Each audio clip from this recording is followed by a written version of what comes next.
தாய் சக்கந்தி முத்தாத்தார். இவர் சிறு வயதினிலே கல்வியுடன் பல கலைகளை கற்றிருந்தார்.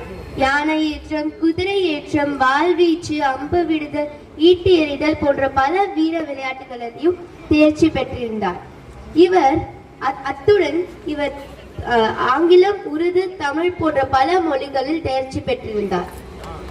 இவரின் 16ஆம் வயதில் சிவகங்கை மன்னரான முத்துவடுகநாதருடன் திருமணம் நடந்தது. பிறகு மன்னர் ஆற்காட்டு நவாபிற்கு கப்பம் கட்ட மறுத்ததால் நவாபும் ஆங்கிலேயரும் சதி செய்து மன்னரை கொன்றுவிட்டனர். தன் கணவனின் உயிரை பறித்த நவாபை தண்டித்து ஆங்கிலேயரிடமிருந்து சிவகங்கையை மீட்டெடுக்க மன்னர் ஹைதர் அலியின் உதவியுடன் தன் தலைமையில் ஓர் போர்க்குழுவையும் நல்லியம்பலம் தலைமையில் ஓர் போர்க்குழுவையும் மருது சகோதரர்கள் தலைமையில் ஓர் போர்க்குழு